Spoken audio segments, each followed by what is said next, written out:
Hello dear students, स्वागत आप सभी का आपके अपने इस ब्यूटीफुल चैनल में।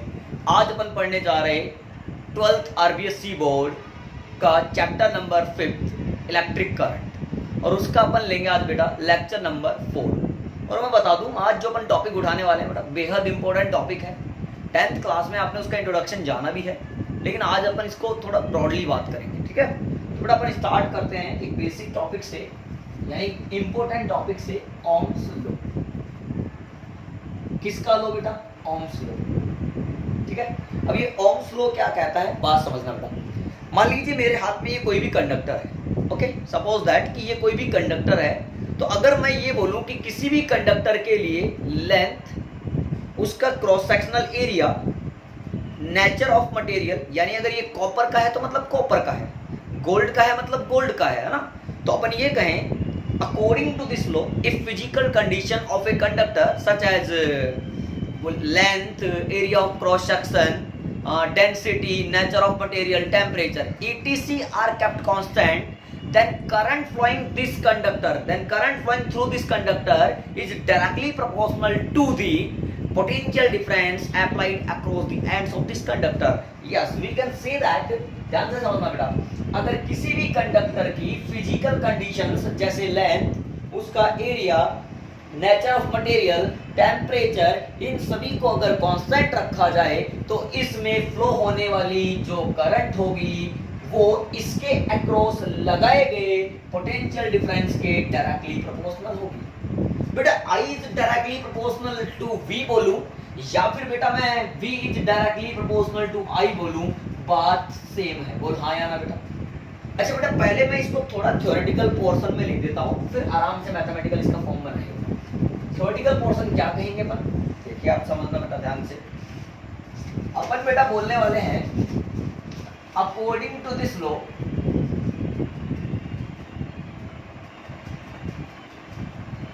according to this law,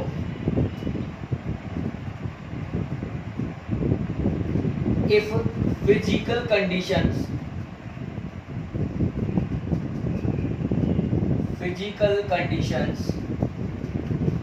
such as length, area,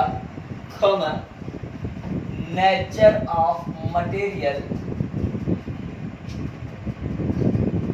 and temperature, ठीक है बेटा। अगर किसी भी कंडक्टर के लिए उसकी length, area, nature of material and temperature are kept constant,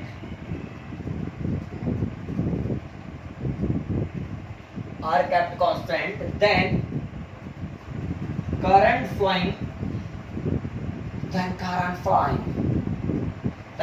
flowing through the conductor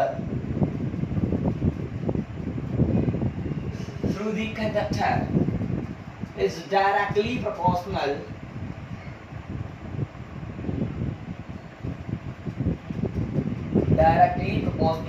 to the potential difference applied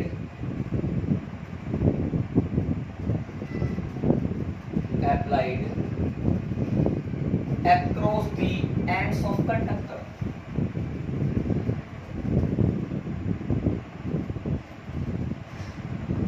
सही बात बेटा। अगर फिजिकल कंडीशंस को कांस्टेंट रखा जाए तो किसी भी कंडक्टर में फ्लो होने वाली जो करंट होती है वो उसके पोटेंशियल डिफरेंस, यानी उसके एंड्स पर लगाए गए पोटेंशियल डिफरेंस के डायरेक्टली प्रोपोर्शनल होती है। That is I should be directly proportional to V बेटा, या फिर मैं कह सकता हूं V is directly proportional to I। जब जब प्रोपोर्शनल का साइन आता है तब तब इसको हटाने के लिए कांस्टेंट आता है, देन यहाँ भी एक कांस्टेंट आएगा तो फॉर्मूला बन जाएगा बेटा V is equal to IR। अच्छा बेटा, यहाँ पे R सब बच्चे जानते हैं, here R is a constant which is known as resistance of the conductor। बेटा R यहाँ पर एक कांस्टेंट है जिसको रेजिस्टेंस कहते हैं कंडक्टर का, क्लियर। बेटा ये रेजिस्टेंस जो होता है वो कंडक्टर की लेंथ पे डिपेंड करता है और एरिया पे डिपेंड करता है। बेटा मैं यहाँ एक लाइन लिख देता हूँ, एक लाइन छोड़ करके, कि resistance of the conductor, resistance of the conductor depends upon the length, area of conductor। और ये नेचर ऑफ मटेरियल पे भी करता है बेटा, तो भी लिख लेते हैं नेचर ऑफ मटेरियल। क्लियर बेटा? अच्छा, अगर मैं वापस से बात करूं इक्वेशन नंबर 1 की, अगेन फ्रॉम इक्वेशन 1, तो बेटा यहाँ से r की वैल्यू वापस क्या आ रही है, v अपॉन i आ रही है। इक्वेशन नंबर बेटा यहाँ से अगर बेटा मैं यहाँ से बात करूँ यूनिट ऑफ रेजिस्टेंस की, तो आप देख पा रहे हैं यूनिट ऑफ रेजिस्टेंस इज, बेटा v का मतलब हो गया वोल्ट यानी वोल्ट, I का मतलब हो गया एम्पियर, तो वोल्ट पर एम्पियर इज कॉल्ड ओम। बेटा इसको क्या कहते हैं अपन लोग, ओम। ओम का सिंबल इस तरह से बनाते हैं। ओके बेटा, अब अपन नेक्स्ट स्टेप में बात करने वाले हैं कि जब V और I का ग्राफ खींचेंगे, है ना बेटा, V और I के अंदर में जब ग्राफ प्लॉट किया जाएगा तो हम लोगों को पता है कि यहाँ पर V is directly proportional to I है, then we can say that here graph between V and I is as straight line. Okay बेटा, यानी यहाँ पर V और I के बीच में जो भी ग्राफ बनने वाला है दैट इज स्ट्रेट लाइन। पहले आप इतना नोट करें बेटा, फिर मैं आगे बात करूंगा बेटा, फटाफट से इतना तो नोट कर लीजिए बेटा। वो बेटा ओके, इसको रफ कर दे बेटा, आप पोज करके भी लिख सकते हैं। ठीक है, अब बेटा मैं ग्राफ की बात करने वाला हूँ, सभी बच्चे ध्यान देंगे ग्राफ के लिए।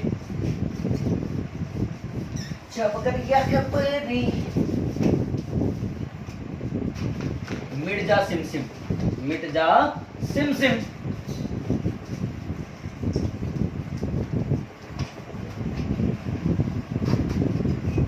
अब देखो मेरे प्यारे बच्चों, अच्छे बच्चों की तरह सुनना। कैसे बच्चों की तरह सुनोगे, अच्छे बच्चों की तरह। If a graph is plotted first way and high,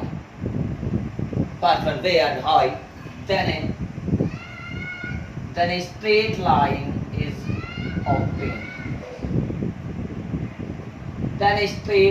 is obtained, तो कहने का मतलब अगर मान लीजिए मेरे प्यारे बच्चों, मैंने वोल्टेज को रख लिया y एक्सिस पर, बेटा मैंने करंट को ले लिया x एक्सिस पर, तो तुम लोगों को पता है इन दोनों के बीच का ग्राफ आएगा एक स्ट्रेट लाइन। अगर मैं कहूं कि यहाँ पर इसने यहाँ से एंगल बना रखा है थीटा, देन बेटा अगर मैं यहाँ पे स्लोप की बात करूं दैट इज tan थीटा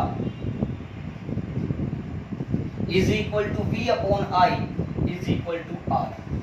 यानी बेटा इस ग्राफ का जो स्लोप आता है वही हमें क्या बताता है, रेजिस्टेंस ऑफ दी कंडक्टर बताता है। क्या मेरी बात क्लियर हुई बेटा यहाँ पे आप लोगों को? जैसे मैं और बात कर लूं बेटा कि graph between V and I at different temperatures, अलग अलग टेम्परेचर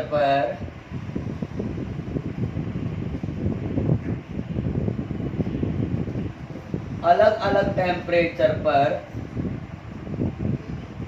अगर अपन ग्राफ बनाए बेटा, जैसे मैंने कहा V और I ऐसे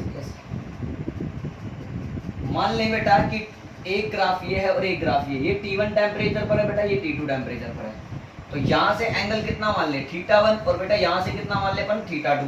हमें डायग्राम में दिख रहा है θ1 बड़ा है θ2 से, इसका मतलब बेटा tan θ1 भी बड़ा होगा tan θ2 से। अब बेटा अगर tan थीटा ज्यादा होगा मतलब रेजिस्टेंस ज्यादा होगा, यानी R1 ग्रेटर देन R2 होगा। बेटा किसी भी कंडक्टर के लिए ध्यान रखना, जैसे जैसे उसका टेम्परेचर बढ़ाया जाता है वैसे वैसे वहां पर रेजिस्टेंस भी इंक्रीज हो जाता है। अगर रेजिस्टेंस इंक्रीज हुआ है मतलब T1 इज ग्रेटर देन, यहाँ पे क्या रहेगा मेरे प्यारे बच्चों, T2 रहेगा। फटाफट से इतना नोट करें आप लोग। ओके डियर स्टूडेंट्स, अच्छा कर लिया आपने नोट? ठीक है, अब आगे की बात करते हैं। बट अब ये ध्यान से आपको एक बात दिमाग में ये भी रखनी है कि जो ओम्स लॉ होता है वो कोई यूनिवर्सल लॉ नहीं है बेटा, जैसे ग्रेविटेशन लॉ था। यहाँ पे ओम्स लॉ बेटा केवल और केवल मेटालिक कंडक्टर्स के लिए ही एप्लीकेबल होता है। तो बेटा ये अपन नोट लगा करके लिख सकते हैं। मैं यहाँ पे आपको लिख के बता दूंगा बेटा ये चीज, थोड़ा आप यहाँ पे एक नोट लिख लीजिए फटाफट से। नोट में आप एक पॉइंट लिख लीजिए। Ohm's law is not a universal law.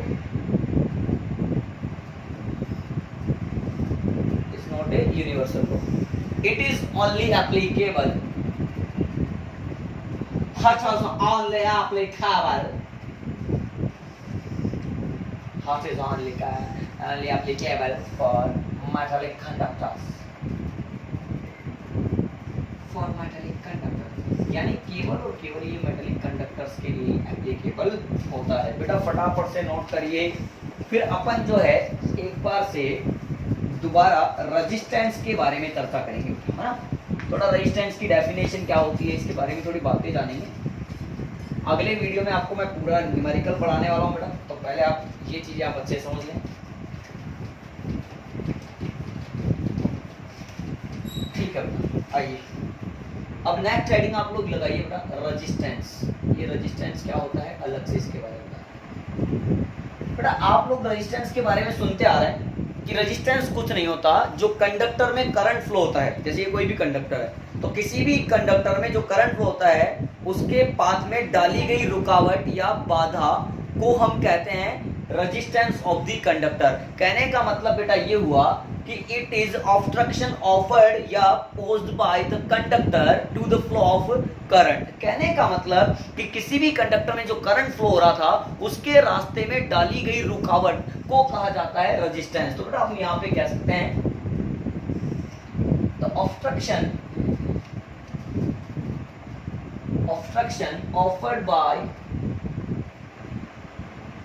offered by conductor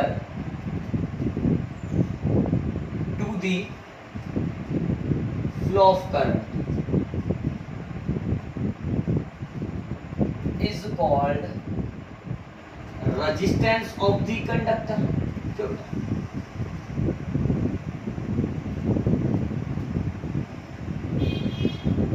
क्यों बेटा, बिल्कुल करेक्ट। उसके अलावा अगर सर आपने वहां पर R is equal to V upon I लिखा था तो यहां से एक डेफिनेशन और बना सकते हैं, the ratio of potential difference, the ratio of potential difference applied across the ends of conductor to the current flowing through it।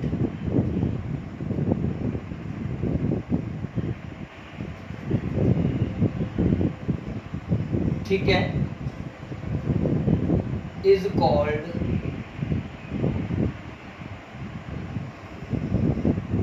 resistance of the conductor, hence R is equal to V upon I। Equation number यहाँ पे आ गया first. बेटा वापस से बात कर लें कि रेजिस्टेंस जो होता है डिपेंड्स किस किस पे डिपेंड करता है बेटा, अपॉन लेंथ कॉमा एरिया। किस तरह से करता है ये भी आगे आने वाली बात है, and nature of material।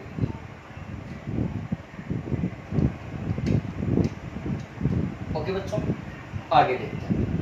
बेटा अगर मैं यहीं से बात कर लूं 1 ओम की, तो ये 1 ओम का मसला क्या है वो भी अपन देख लेते हैं बेटा। तो मान लीजिए कई बार आपको डेफिनेशन पूछ ले कि 1 ओम क्या होता है, तो इसके बारे में अपन चर्चा करेंगे। बेटा हम कहेंगे we know that R is equal to V upon I। बेटा अगर V की वैल्यू 1 वोल्ट हो और I की वैल्यू 1 एम्पीयर हो तो हम कह सकते हैं R की वैल्यू कितना होगा, 1 ओम होगा। If V is equal to 1 volt comma I is equal to 1 ampere, then बेटा R हो जाएगा मेरा 1 वोल्ट पर 1 एम्पीयर, दिस इज 1 ओम। कहने का मतलब 1 ohm is defined as the resistance of the conductor of unit length and unit cross sectional area. कहने का मतलब ये कह दीजिए 1 ohm is defined as the resistance of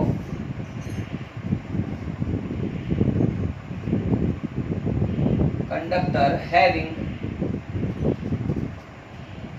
unit length and unit cross sectional area. यही मतलब होगा बेटा, अगर ऐसा कंडक्टर हो जिसकी लंबाई 1 मीटर हो, 1 मीटर बेटा यूनिट लेंथ और यूनिट कंडक्टर, सॉरी गलत लिख दिया बेटा. 1 ohm is defined as the resistance of conductor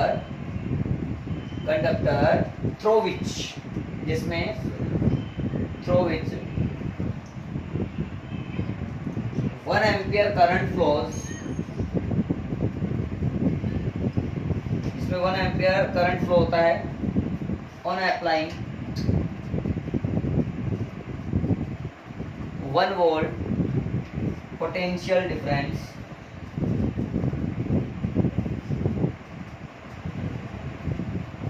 तो उसका रेजिस्टेंस कितना होगा 1 ओम होगा. क्लियर बेटा, फटाफट से नोट कर लीजिए बेटा इसको. ओके बेटा, हुआ ठीक है बेटा, आगे चलते हैं. नेक्स्ट छोटे छोटे पॉइंट पढ़ते हैं बेटा. नेक्स्ट टॉपिक डालिए आप रजिस्टिविटी और स्पेसिफिक रेजिस्टेंस, कुछ भी कह सकते हैं.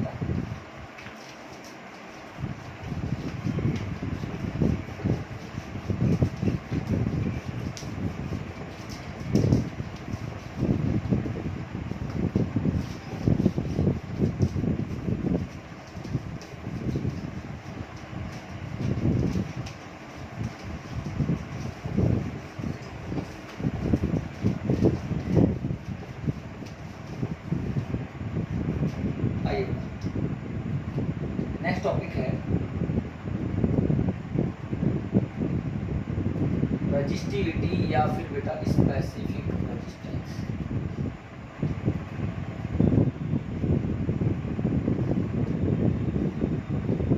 बेटा ये क्या होता है बेटा, इसको जानने से पहले हम रेजिस्टेंस की बात करेंगे. तो पहले हम रेजिस्टेंस की बात करते हैं. तो मैंने कहा resistance depends upon following factors. जैसा कि मैं लिखता आ रहा हूं, लेंथ पे, एरिया पे और नेचर ऑफ मटेरियल पे डिपेंड करता है. तो बेटा पहला पॉइंट इसमें डाल दिया मैंने, length of the conductor.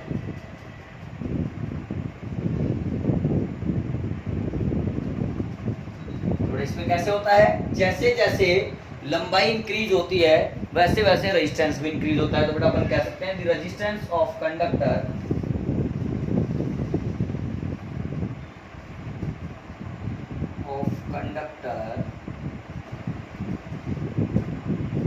Is directly proportional to the length of the conductor, that is R is directly proportional to L. इसका मतलब बेटा जैसे जैसे लंबाई इंक्रीज होगी वैसे वैसे रेजिस्टेंस इंक्रीज होगा. लंबाई कम कर दोगे वायर की तो फिर रेजिस्टेंस डिक्रीज होगा. बात क्लियर बेटा.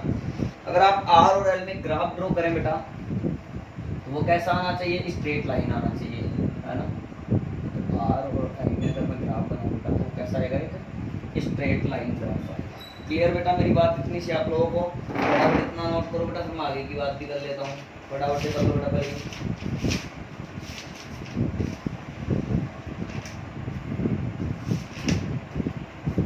हो गया बेटा.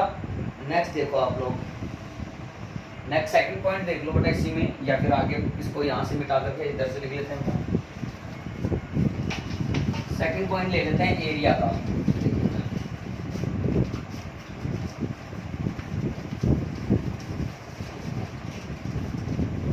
अगर बेटा मैं सेकंड पॉइंट एरिया की बात करूं तो आप लोग एरिया के बारे में समझना बेटा. पहला इक्वेशन आपके दिमाग में आई है,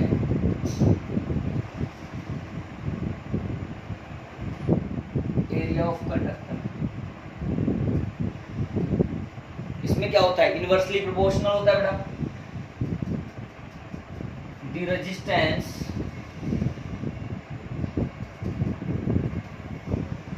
of conductor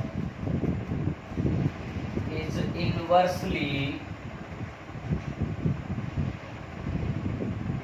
proportional to the area of conductor. That is beta R is inversely proportional to area. बेटा अगर आप R और A में ग्राफ बनाएं तो ग्राफ कैसा आने वाला बेटा, पैराबोलिक। यानी अगर A का वैल्यू इंक्रीज होगा तो R का वैल्यू डिक्रीज होगा, और A का वैल्यू अगर डिक्रीज होगा तो R का वैल्यू इंक्रीज होगा। यानी अगर मान लीजिए एक मोटा वायर है और एक पतला वायर है बेटा, तो पतला वायर है मतलब उसका क्रॉस सेक्शनल एरिया कम है, और पतले वायर का अगर क्रॉस सेक्शनल एरिया कम है तो उसका रेजिस्टेंस ज़्यादा होगा, और मोटे वायर का रेजिस्टेंस बेटा कम होगा। तो अपन कह सकते हैं hence thin wire has more resistance as compared to thick wire. Thick wire की तुलना में यानी थिन वायर का जो रेजिस्टेंस होता है बेटा वो ज्यादा होता है। क्लियर बेटा।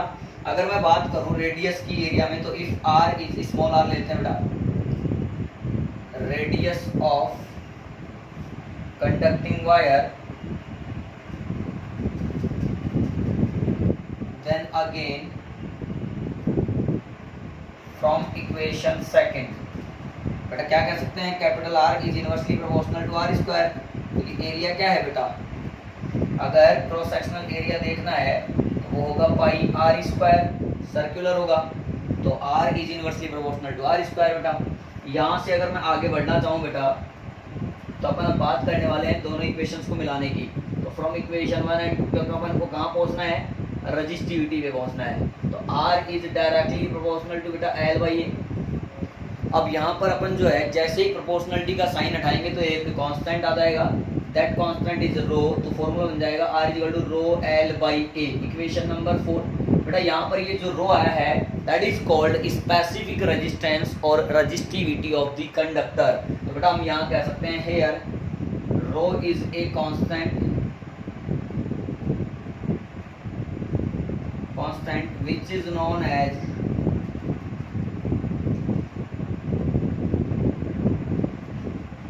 resistivity or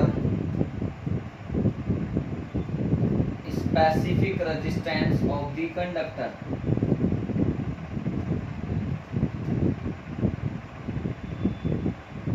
कंडक्टर क्लियर बेटा। अच्छा अगर मैं अगेन इसकी बात कर लूँ बेटा फोर्थ नंबर इक्वेशन की, अगेन फ्रॉम इक्वेशन 4, तो बेटा यहाँ से अगर रो वापस से निकालना हो तो रो क्या आने वाला है, R इंटू ए, क्रॉस मल्टीप्लाई कर लो अपॉन एल। इक्वेशन नंबर आ गया मेरे पास में 50।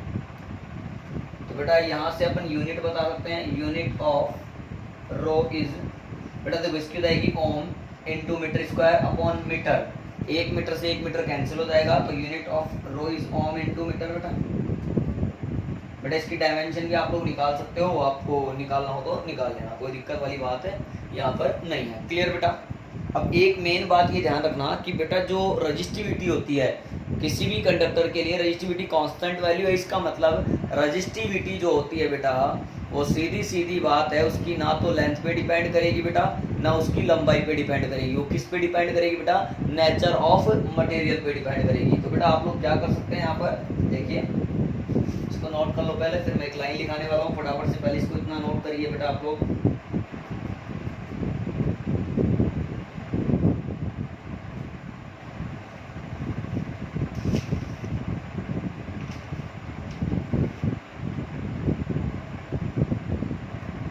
हो गया बेटा ये, अच्छा ठीक है। अब आप लोग देखना आगे की बात करें।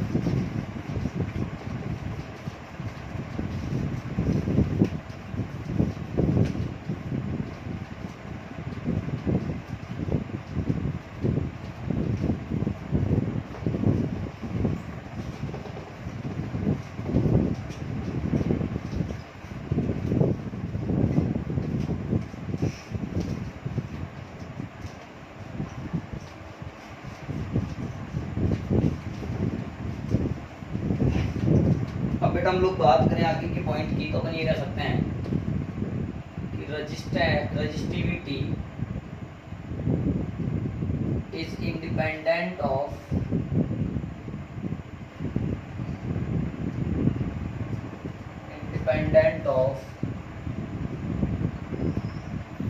Length and area of the conductor.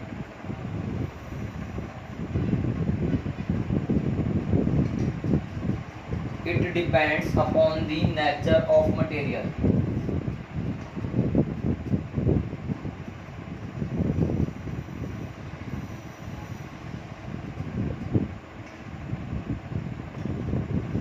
Okay बेटा, again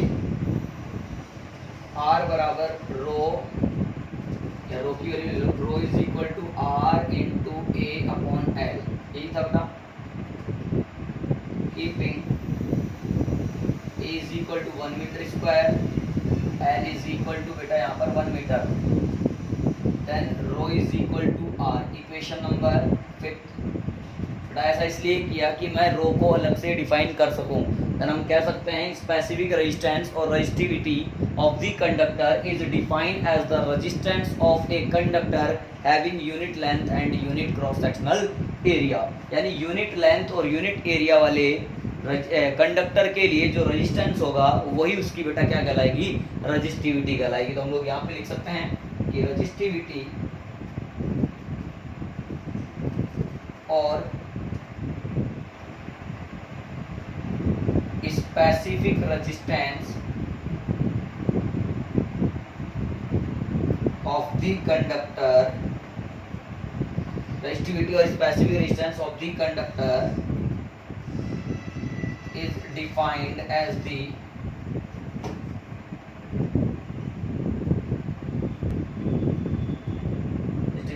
the resistance of conductor having unit length and unit cross sectional area।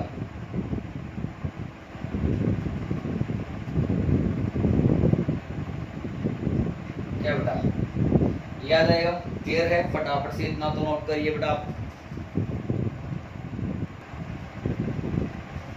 कर लिया बेटा नोट? ठीक है, तो आज के इस वीडियो लेक्चर में बेटा इतना ही काफ़ी है। अब नेक्स्ट वीडियो लेक्चर में अपन कुछ न्यूमेरिकल डिस्कस करेंगे बेटा, ओम्स लॉ से रिलेटेड कुछ न्यूमेरिकल्स की बात करने वाले हैं।